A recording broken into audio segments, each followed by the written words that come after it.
ಬೃಹತ್ ಕರ್ನಾಟಕ ಚಾನೆಲ್ನಲ್ಲಿ ನೀವು ನೋಡುತ್ತಿರುವುದು ಇಂದಿನ ಅತ್ಯಂತ ಮುಖ್ಯವಾದ ಮತ್ತು ಆತಂಕಕಾರಿ ಸುದ್ದಿ. ಏಕೆಂದರೆ ಬೆಂಗಳೂರಿನ ಹತ್ತಿರದ ಬಿಡದಿಯಲ್ಲಿ ರೈತರು 500 ದಿನಗಳಿಂದ ನಡೆಸುತ್ತಿರುವ ಪ್ರತಿಭಟನೆ ಈಗ ಹೊಸ ತಿರುವು ಪಡೆದಿದೆ ಮತ್ತು ಅವರು ಯುವಜನರನ್ನು ಕರೆಯುತ್ತಿದ್ದಾರೆ. ಆದರೆ ಈ ಕರೆ ಯಾಕೆ ಇಷ್ಟೊಂದು ಪ್ರಮುಖವಾಗಿದೆ ಎಂದು ನೀವು ಯೋಚಿಸುತ್ತೀರಾ? ನೀವಿದನ್ನು ಕೇಳದೇ ಇದ್ದರೆ ನಿಮ್ಮ ಮುಂದಿನ ಪೀಳಿಗೆಯ ಆಹಾರ ಭದ್ರತೆ ಅಪಾಯದಲ್ಲಿದೆ ಎಂದು ತಿಳಿದುಕೊಳ್ಳಿ. ಏಕೆಂದರೆ ಈ ಯೋಜನೆ ಯಶಸ್ವಿಯಾದರೆ ಸುಮಾರು 9,600 ಎಕರೆ ಫಲವತ್ತಾದ ಕೃಷಿ ಭೂಮಿ ಮತ್ತು 10 ಲಕ್ಷಕ್ಕೂ ಹೆಚ್ಚು ಮರಗಳು ನಾಶವಾಗಲಿವೆ. ಇದು ಕೇವಲ ರೈತರ ಸಮಸ್ಯೆಯಲ್ಲ, ನಮ್ಮೆಲ್ಲರ ಸಮಸ್ಯೆ. ಆದ್ದರಿಂದ ಈ ವಿಡಿಯೋವನ್ನು ಕೊನೆಯವರೆಗೆ ನೋಡಿ ಮತ್ತು ನೀವು ಇನ್ನೂ ಬೃಹತ್ ಕರ್ನಾಟಕ ಚಾನೆಲ್ಗೆ ಸಬ್ಸ್ಕ್ರೈಬ್ ಮಾಡದಿದ್ದರೆ ಈಗಲೇ ಸಬ್ಸ್ಕ್ರೈಬ್ ಬಟನ್ ಒತ್ತಿ, ಬೆಲ್ ಐಕಾನ್ ಒತ್ತಿ. ಏಕೆಂದರೆ ಇಂತಹ ಮುಖ್ಯ ಸುದ್ದಿಗಳು ಮೊದಲೇ ನಿಮಗೆ ತಲುಪಬೇಕು. ಈಗ ಯೋಚಿಸಿ, 500 ದಿನಗಳು ಎಂದರೆ ಎಷ್ಟು ದೀರ್ಘಕಾಲ ರೈತರು ತಮ್ಮ ಪೂರ್ವಜರ ಭೂಮಿಯನ್ನು ರಕ್ಷಿಸಲು ಹೋರಾಡುತ್ತಿದ್ದಾರೆ. ಆದರೆ ಇನ್ನೂ ಸರ್ಕಾರ ಏನು ಮಾಡುತ್ತಿದೆ ಎಂದು ನಿಮಗೆ ಗೊತ್ತಾ? ಯಾಕೆ ಈಗ ಜಂಜಡ್ಡನ್ನು ಕರೆಯುತ್ತಿದ್ದಾರೆ? ಏಕೆಂದರೆ ಯುವಜನರು ಸಾಮಾಜಿಕ ಮಾಧ್ಯಮಗಳಲ್ಲಿ ಶಕ್ತಿ ಹೊಂದಿದ್ದಾರೆ ಮತ್ತು ಅವರು ಧ್ವನಿ ಎತ್ತಿದರೆ ಇಡೀ ಕರ್ನಾಟಕ ಕೇಳುತ್ತದೆ. ಆದರೆ ಈ ಪತ್ರಿಕೆಗಳಲ್ಲಿ ಏನು ಬರೆದಿದೆ ಎಂದು ನೀವು ತಿಳಿದುಕೊಳ್ಳಬೇಕು. ಏಕೆಂದರೆ ಅಲ್ಲಿ ಬರೆದಿದೆ, ಜಂಜಡ್ ರೈತ ಮಕ್ಕಳೇ, ನಿಮ್ಮ ಸಮಯ ಈಗ ಬಂದಿದೆ ಎಂದು. ಇದು ಕೇವಲ ಕರೆಯಲ್ಲ, ಇದು ಎಚ್ಚರಿಕೆ. ಏಕೆಂದರೆ ಈ ಭೂಮಿ ಹೋದರೆ ಬೆಂಗಳೂರಿನ ಹಸಿರು ಪಟ್ಟಿ ಕಳೆದು ಹೋಗುತ್ತದೆ ಮತ್ತು ನಗರಕ್ಕೆ ಆಹಾರ ಪೂರೈಕೆ ಕಷ್ಟವಾಗುತ್ತದೆ. ಈಗ ನೀವು ಯೋಚಿಸಿ, ನಮ್ಮ ರಾಜ್ಯದಲ್ಲಿ ಈಗಾಗಲೇ ನೀರಿನ ಕೊರತೆ ಇದೆ. ಆದರೆ ಈ ಯೋಜನೆಯಲ್ಲಿ AICT ಮತ್ತು ಡೇಟಾ ಸೆಂಟರ್ಗಳನ್ನು ಕಟ್ಟಲು ಹೆಚ್ಚಿನ ನೀರು ಬೇಕು.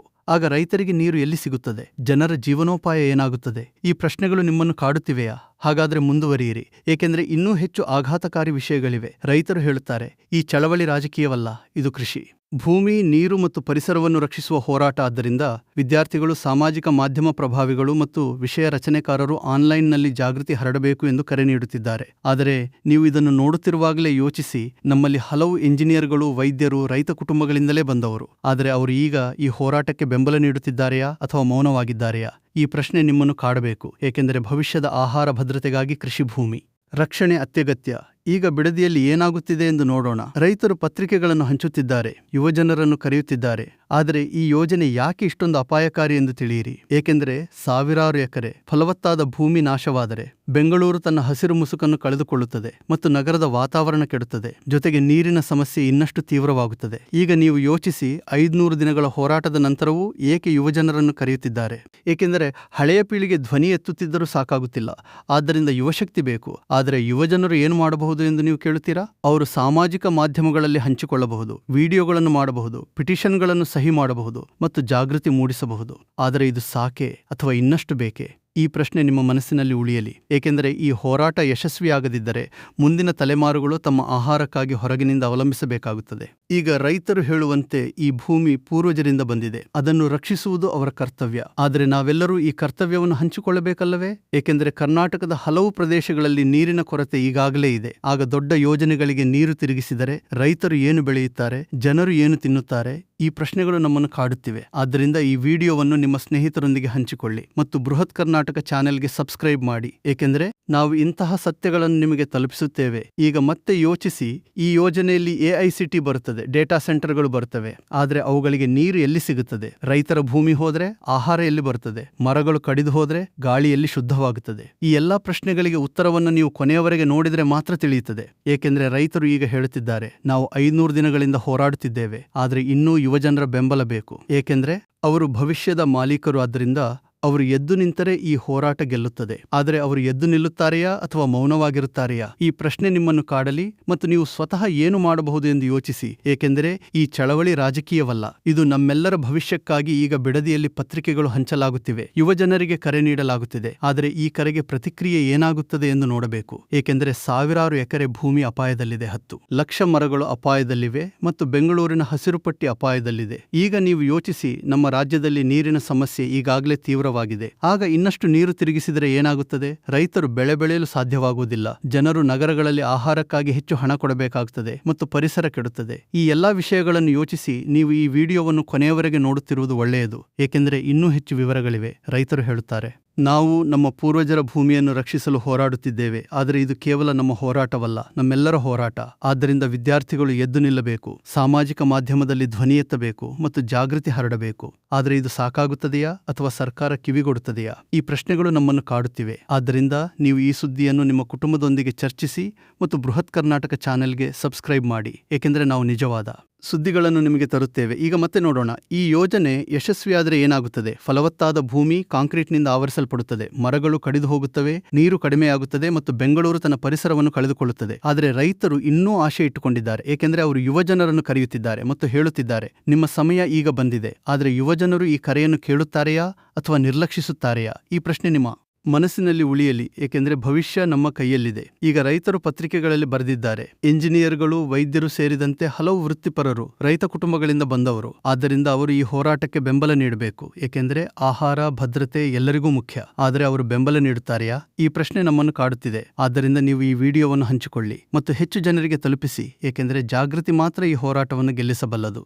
ಈಗ ಬಿಡದಿಯಲ್ಲಿ ಏನಾಗುತ್ತಿದೆ ಎಂದು ಮತ್ತೆ ನೋಡೋಣ. ರೈತರು 500 ದಿನಗಳಿಂದ ಪ್ರತಿಭಟನೆ ನಡೆಸುತ್ತಿದ್ದಾರೆ. ಅವರು ತಮ್ಮ ಭೂಮಿ ರಕ್ಷಿಸಲು ಹೋರಾಡುತ್ತಿದ್ದಾರೆ. ಆದರೆ ಈಗ ಅವರು ಯುವಜನರನ್ನು ಕರೆಯುತ್ತಿದ್ದಾರೆ, ಏಕೆಂದರೆ ಯುವಜನರು ಶಕ್ತಿ ಹೊಂದಿದ್ದಾರೆ. ಅವರು ಸಾಮಾಜಿಕ ಮಾಧ್ಯಮಗಳಲ್ಲಿ ಧ್ವನಿ ಎತ್ತಬಹುದು ಮತ್ತು ಇಡೀ ರಾಜ್ಯವನ್ನು ಜಾಗೃತಗೊಳಿಸಬಹುದು. ಆದರೆ ಇದು ಸಾಕಾಗುತ್ತದೆಯಾ ಅಥವಾ ಹೆಚ್ಚು ಕ್ರಮಗಳು ಬೇಕೇ? ಈ ಪ್ರಶ್ನೆಗಳು ನಿಮ್ಮನ್ನು ಕಾಡಲಿ ಮತ್ತು ನೀವು ಸ್ವತಃ ಏನು ಮಾಡಬಹುದು ಎಂದು ಯೋಚಿಸಿ, ಏಕೆಂದರೆ ಈ ಚಳವಳಿ ನಮ್ಮೆಲ್ಲರ ಭವಿಷ್ಯಕ್ಕಾಗಿ. ಈಗ ರೈತರು ಹೇಳುತ್ತಾರೆ, ಈ ಯೋಜನೆಯಿಂದ ಸಾವಿರಾರು ಎಕರೆ ಭೂಮಿ ನಾಶವಾಗುತ್ತದೆ, 10 ಲಕ್ಷ ಮರಗಳು ನಾಶವಾಗುತ್ತವೆ ಮತ್ತು ಬೆಂಗಳೂರು ಹಸಿರು ಪಟ್ಟಿಯನ್ನು ಕಳೆದುಕೊಳ್ಳುತ್ತದೆ. ಜೊತೆಗೆ ನೀರಿನ ಸಮಸ್ಯೆ ತೀವ್ರವಾಗುತ್ತದೆ. ಆದ್ದರಿಂದ ನಾವೆಲ್ಲರೂ ಈ ಹೋರಾಟಕ್ಕೆ ಬೆಂಬಲ ನೀಡಬೇಕು. ಆದರೆ ಹೇಗೆ ಬೆಂಬಲ ನೀಡುವುದೆಂದು ನೀವು ಕೇಳುತ್ತೀರಾ? ಸರಳವಾಗಿ ಈ ಸುದ್ದಿಯನ್ನು ಹಂಚಿಕೊಳ್ಳಿ, ಜಾಗೃತಿ ಮೂಡಿಸಿ ಮತ್ತು ಬೃಹತ್ ಕರ್ನಾಟಕ ಚಾನೆಲ್ಗೆ ಸಬ್ಸ್ಕ್ರೈಬ್ ಮಾಡಿ, ಏಕೆಂದರೆ ನಾವು ನಿಮಗೆ ನಿಜವಾದ ಮಾಹಿತಿ ನೀಡುತ್ತೇವೆ. ಈಗ ಮತ್ತೆ ಯೋಚಿಸಿ, ಈ ಯೋಜನೆಯಲ್ಲಿ AICT ಮತ್ತು ಡೇಟಾ ಸೆಂಟರ್ಗಳು ಬರುತ್ತವೆ, ಆದರೆ ಅವುಗಳಿಗೆ ಹೆಚ್ಚಿನ ನೀರು ಬೇಕು. ಆಗ ರೈತರಿಗೆ ನೀರು ಎಲ್ಲಿ ಸಿಗುತ್ತದೆ?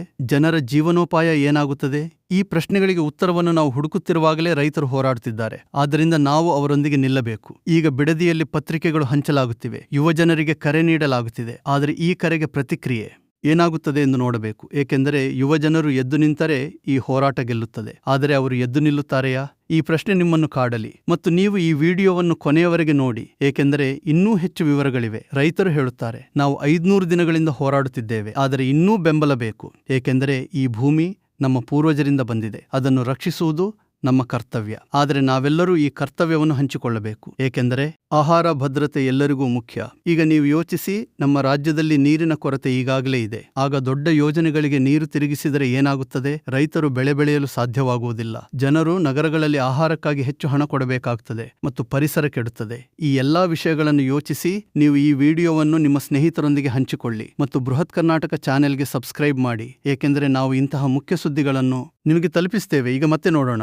ಈ ಯೋಜನೆ ಯಶಸ್ವಿಯಾದರೆ ಸಾವಿರಾರು ಎಕರೆ ಫಲವತ್ತಾದ ಭೂಮಿ ನಾಶವಾಗುತ್ತದೆ, 10 ಲಕ್ಷ ಮರಗಳು ನಾಶವಾಗುತ್ತವೆ ಮತ್ತು ಬೆಂಗಳೂರು ತನ್ನ ಹಸಿರು ಪಟ್ಟಿಯನ್ನು ಕಳೆದುಕೊಳ್ಳುತ್ತದೆ. ಆದರೆ ರೈತರು ಇನ್ನೂ ಆಶೆ ಇಟ್ಟುಕೊಂಡಿದ್ದಾರೆ, ಏಕೆಂದರೆ ಅವರು ಯುವಜನರನ್ನು ಕರೆಯುತ್ತಿದ್ದಾರೆ ಮತ್ತು ಹೇಳುತ್ತಿದ್ದಾರೆ, ನಿಮ್ಮ ಸಮಯ ಈಗ ಬಂದಿದೆ. ಆದರೆ ಯುವಜನರು ಈ ಕರೆಯನ್ನು ಕೇಳುತ್ತಾರೆಯಾ ಅಥವಾ ನಿರ್ಲಕ್ಷಿಸುತ್ತಾರೆಯಾ? ಈ ಪ್ರಶ್ನೆ ನಿಮ್ಮ ಮನಸ್ಸಿನಲ್ಲಿ ಉಳಿಯಲಿ, ಏಕೆಂದರೆ ಭವಿಷ್ಯ ನಮ್ಮ ಕೈಯಲ್ಲಿದೆ. ಈಗ ರೈತರು ಪತ್ರಿಕೆಗಳಲ್ಲಿ ಬರೆದಿದ್ದಾರೆ, ಎಂಜಿನಿಯರ್ಗಳು, ವೈದ್ಯರು ಸೇರಿದಂತೆ ಹಲವು ವೃತ್ತಿಪರರು ರೈತ ಕುಟುಂಬಗಳಿಂದ ಬಂದವರು. ಆದ್ದರಿಂದ ಅವರು ಈ ಹೋರಾಟಕ್ಕೆ ಬೆಂಬಲ ನೀಡಬೇಕು, ಏಕೆಂದರೆ ಆಹಾರ ಭದ್ರತೆ ಎಲ್ಲರಿಗೂ ಮುಖ್ಯ. ಆದರೆ ಅವರು ಬೆಂಬಲ ನೀಡುತ್ತಾರೆಯಾ? ಈ ಪ್ರಶ್ನೆ ನಮ್ಮನ್ನು ಕಾಡುತ್ತಿದೆ. ಆದ್ದರಿಂದ ನೀವು ಈ ಸುದ್ದಿಯನ್ನು ಹಂಚಿಕೊಳ್ಳಿ, ಜಾಗೃತಿ ಮೂಡಿಸಿ ಮತ್ತು ಬೃಹತ್ ಕರ್ನಾಟಕ ಚಾನೆಲ್ಗೆ ಸಬ್ಸ್ಕ್ರೈಬ್ ಮಾಡಿ, ಏಕೆಂದರೆ ನಾವು ನಿಮಗೆ ನಿಜವಾದ ಮಾಹಿತಿ ನೀಡುತ್ತೇವೆ. ಈಗ ಬಿಡದಿಯಲ್ಲಿ ಏನಾಗುತ್ತಿದೆ ಎಂದು ಮತ್ತೆ ನೋಡೋಣ. ರೈತರು 500 ದಿನಗಳಿಂದ ಪ್ರತಿಭಟನೆ ನಡೆಸುತ್ತಿದ್ದಾರೆ. ಅವರು ತಮ್ಮ ಭೂಮಿಯನ್ನು ರಕ್ಷಿಸಲು ಹೋರಾಡುತ್ತಿದ್ದಾರೆ. ಆದರೆ ಈಗ ಅವರು ಯುವಜನರನ್ನು ಕರೆಯುತ್ತಿದ್ದಾರೆ, ಏಕೆಂದರೆ ಯುವಜನರು ಶಕ್ತಿ ಹೊಂದಿದ್ದಾರೆ. ಅವರು ಸಾಮಾಜಿಕ ಮಾಧ್ಯಮಗಳಲ್ಲಿ ಧ್ವನಿ ಎತ್ತಬಹುದು ಮತ್ತು ಇಡೀ ರಾಜ್ಯವನ್ನು ಜಾಗೃತಗೊಳಿಸಬಹುದು. ಆದರೆ ಇದು ಸಾಕಾಗುತ್ತದೆಯಾ ಅಥವಾ ಹೆಚ್ಚು ಕ್ರಮಗಳು ಬೇಕೇ? ಈ ಪ್ರಶ್ನೆಗಳು ನಿಮ್ಮನ್ನು ಕಾಡಲಿ ಮತ್ತು ನೀವು ಸ್ವತಃ ಏನು ಮಾಡಬಹುದು ಎಂದು ಯೋಚಿಸಿ, ಏಕೆಂದರೆ ಈ ಚಳವಳಿ ನಮ್ಮೆಲ್ಲರ ಭವಿಷ್ಯಕ್ಕಾಗಿ. ಈಗ ರೈತರು ಹೇಳುತ್ತಾರೆ, ಈ ಯೋಜನೆಯಿಂದ ಸಾವಿರಾರು ಎಕರೆ ಭೂಮಿ ನಾಶವಾಗುತ್ತದೆ, 10 ಲಕ್ಷ ಮರಗಳು ನಾಶವಾಗುತ್ತವೆ ಮತ್ತು ಬೆಂಗಳೂರು ಹಸಿರು ಪಟ್ಟಿಯನ್ನು ಕಳೆದುಕೊಳ್ಳುತ್ತದೆ. ಜೊತೆಗೆ ನೀರಿನ ಸಮಸ್ಯೆ ತೀವ್ರವಾಗುತ್ತದೆ. ಆದ್ದರಿಂದ ನಾವೆಲ್ಲರೂ ಈ ಹೋರಾಟಕ್ಕೆ ಬೆಂಬಲ ನೀಡಬೇಕು. ಆದರೆ ಹೇಗೆ ಬೆಂಬಲ ನೀಡುವುದು ಎಂದು ನೀವು ಕೇಳುತ್ತೀರಾ? ಸರಳವಾಗಿ ಈ ಸುದ್ದಿಯನ್ನು ಹಂಚಿಕೊಳ್ಳಿ, ಜಾಗೃತಿ ಮೂಡಿಸಿ ಮತ್ತು ಬೃಹತ್ ಕರ್ನಾಟಕ ಚಾನೆಲ್ಗೆ ಸಬ್ಸ್ಕ್ರೈಬ್ ಮಾಡಿ, ಏಕೆಂದರೆ ನಾವು ಇಂತಹ ಮುಖ್ಯ ಸುದ್ದಿಗಳನ್ನು ನಿಮಗೆ ತಲುಪಿಸುತ್ತೇವೆ. ಈಗ ಮತ್ತೆ ಯೋಚಿಸಿ, ಈ ಯೋಜನೆಯಲ್ಲಿ AICT ಮತ್ತು ಡೇಟಾ ಸೆಂಟರ್ಗಳು ಬರುತ್ತವೆ, ಆದರೆ ಅವುಗಳಿಗೆ ಹೆಚ್ಚಿನ ನೀರು ಬೇಕು. ಆಗ ರೈತರಿಗೆ ನೀರು ಎಲ್ಲಿ ಸಿಗುತ್ತದೆ? ಜನರ ಜೀವನೋಪಾಯ ಏನಾಗುತ್ತದೆ? ಈ ಪ್ರಶ್ನೆಗಳಿಗೆ ಉತ್ತರವನ್ನು ನಾವು ಹುಡುಕುತ್ತಿರುವಾಗಲೇ ರೈತರು ಹೋರಾಡುತ್ತಿದ್ದಾರೆ. ಆದ್ದರಿಂದ ನಾವು ಅವರೊಂದಿಗೆ ನಿಲ್ಲಬೇಕು. ಈಗ ಬಿಡದಿಯಲ್ಲಿ ಪತ್ರಿಕೆಗಳು ಹಂಚಲಾಗುತ್ತಿವೆ, ಯುವಜನರಿಗೆ ಕರೆ ನೀಡಲಾಗುತ್ತಿದೆ. ಆದರೆ ಈ ಕರೆಗೆ ಪ್ರತಿಕ್ರಿಯೆ ಏನಾಗುತ್ತದೆ ಎಂದು ನೋಡಬೇಕು, ಏಕೆಂದರೆ ಯುವಜನರು ಎದ್ದು ನಿಂತರೆ ಈ ಹೋರಾಟ ಗೆಲ್ಲುತ್ತದೆ. ಆದರೆ ಅವರು ಎದ್ದು ನಿಲ್ಲುತ್ತಾರೆಯಾ? ಈ ಪ್ರಶ್ನೆ ನಿಮ್ಮನ್ನು ಕಾಡಲಿ ಮತ್ತು ನೀವು ಈ ವಿಡಿಯೋವನ್ನು ಕೊನೆಯವರೆಗೆ ನೋಡಿ, ಏಕೆಂದರೆ ಇನ್ನೂ ಹೆಚ್ಚು ವಿವರಗಳಿವೆ. ರೈತರು ಹೇಳುತ್ತಾರೆ, ನಾವು 500 ದಿನಗಳಿಂದ ಹೋರಾಡುತ್ತಿದ್ದೇವೆ, ಆದರೆ ಇನ್ನೂ ಬೆಂಬಲ ಬೇಕು, ಏಕೆಂದರೆ ಈ ಭೂಮಿ ನಮ್ಮ ಪೂರ್ವಜರಿಂದ ಬಂದಿದೆ. ಅದನ್ನು ರಕ್ಷಿಸುವುದು ನಮ್ಮ ಕರ್ತವ್ಯ. ಆದರೆ ನಾವೆಲ್ಲರೂ ಈ ಕರ್ತವ್ಯವನ್ನು ಹಂಚಿಕೊಳ್ಳಬೇಕು, ಏಕೆಂದರೆ ಆಹಾರ ಭದ್ರತೆ ಎಲ್ಲರಿಗೂ ಮುಖ್ಯ. ಈಗ ನೀವು ಯೋಚಿಸಿ, ನಮ್ಮ ರಾಜ್ಯದಲ್ಲಿ ನೀರಿನ ಕೊರತೆ ಈಗಾಗಲೇ ಇದೆ. ಆಗ ದೊಡ್ಡ ಯೋಜನೆಗಳಿಗೆ ನೀರು ತಿರುಗಿಸಿದರೆ ಏನಾಗುತ್ತದೆ? ರೈತರು ಬೆಳೆ ಬೆಳೆಯಲು ಸಾಧ್ಯವಾಗುವುದಿಲ್ಲ. ಜನರು ನಗರಗಳಲ್ಲಿ ಆಹಾರಕ್ಕಾಗಿ ಹೆಚ್ಚು ಹಣ ಕೊಡಬೇಕಾಗುತ್ತದೆ ಮತ್ತು ಪರಿಸರ ಕೆಡುತ್ತದೆ. ಈ ಎಲ್ಲಾ ವಿಷಯಗಳನ್ನು ಯೋಚಿಸಿ ನೀವು ಈ ವಿಡಿಯೋವನ್ನು ನಿಮ್ಮ ಸ್ನೇಹಿತರೊಂದಿಗೆ ಹಂಚಿಕೊಳ್ಳಿ ಮತ್ತು ಬೃಹತ್ ಕರ್ನಾಟಕ ಚಾನೆಲ್ಗೆ ಸಬ್ಸ್ಕ್ರೈಬ್ ಮಾಡಿ, ಏಕೆಂದರೆ ನಾವು ಇಂತಹ ಮುಖ್ಯ ಸುದ್ದಿಗಳನ್ನು ನಿಮಗೆ ತಲುಪಿಸ್ತೇವೆ. ಈಗ ಮತ್ತೆ ನೋಡೋಣ. ಈ ಯೋಜನೆ ಯಶಸ್ವಿಯಾದರೆ ಸಾವಿರಾರು ಎಕರೆ ಫಲವತ್ತಾದ ಭೂಮಿ ನಾಶವಾಗುತ್ತದೆ, 10 ಲಕ್ಷ ಮರಗಳು ನಾಶವಾಗುತ್ತವೆ ಮತ್ತು ಬೆಂಗಳೂರು ತನ್ನ ಹಸಿರು ಪಟ್ಟಿಯನ್ನು ಕಳೆದುಕೊಳ್ಳುತ್ತದೆ. ಆದರೆ ರೈತರು ಇನ್ನೂ ಆಶೆ ಇಟ್ಟುಕೊಂಡಿದ್ದಾರೆ, ಏಕೆಂದರೆ ಅವರು ಯುವಜನರನ್ನು ಕರೆಯುತ್ತಿದ್ದಾರೆ ಮತ್ತು ಹೇಳುತ್ತಿದ್ದಾರೆ, ನಿಮ್ಮ ಸಮಯ ಈಗ ಬಂದಿದೆ. ಆದರೆ ಯುವಜನರು ಈ ಕರೆಯನ್ನು ಕೇಳುತ್ತಾರೆಯಾ ಅಥವಾ ನಿರ್ಲಕ್ಷಿಸುತ್ತಾರೆಯಾ? ಈ ಪ್ರಶ್ನೆ ನಿಮ್ಮ ಮನಸ್ಸಿನಲ್ಲಿ ಉಳಿಯಲಿ, ಏಕೆಂದರೆ ಭವಿಷ್ಯ ನಮ್ಮ ಕೈಯಲ್ಲಿದೆ. ಈಗ ರೈತರು ಪತ್ರಿಕೆಗಳಲ್ಲಿ ಬರೆದಿದ್ದಾರೆ. ಎಂಜಿನಿಯರ್ಗಳು, ವೈದ್ಯರು ಸೇರಿದಂತೆ ಹಲವು ವೃತ್ತಿಪರರು ರೈತ ಕುಟುಂಬಗಳಿಂದ ಬಂದವರು. ಆದ್ದರಿಂದ ಅವರು ಈ ಹೋರಾಟಕ್ಕೆ ಬೆಂಬಲ ನೀಡಬೇಕು, ಏಕೆಂದರೆ ಆಹಾರ ಭದ್ರತೆ ಎಲ್ಲರಿಗೂ ಮುಖ್ಯ. ಆದರೆ ಅವರು ಬೆಂಬಲ ನೀಡುತ್ತಾರೆಯಾ? ಈ ಪ್ರಶ್ನೆ ನಮ್ಮನ್ನು ಕಾಡುತ್ತಿದೆ. ಆದ್ದರಿಂದ ನೀವು ಈ ಸುದ್ದಿಯನ್ನು ಹಂಚಿಕೊಳ್ಳಿ.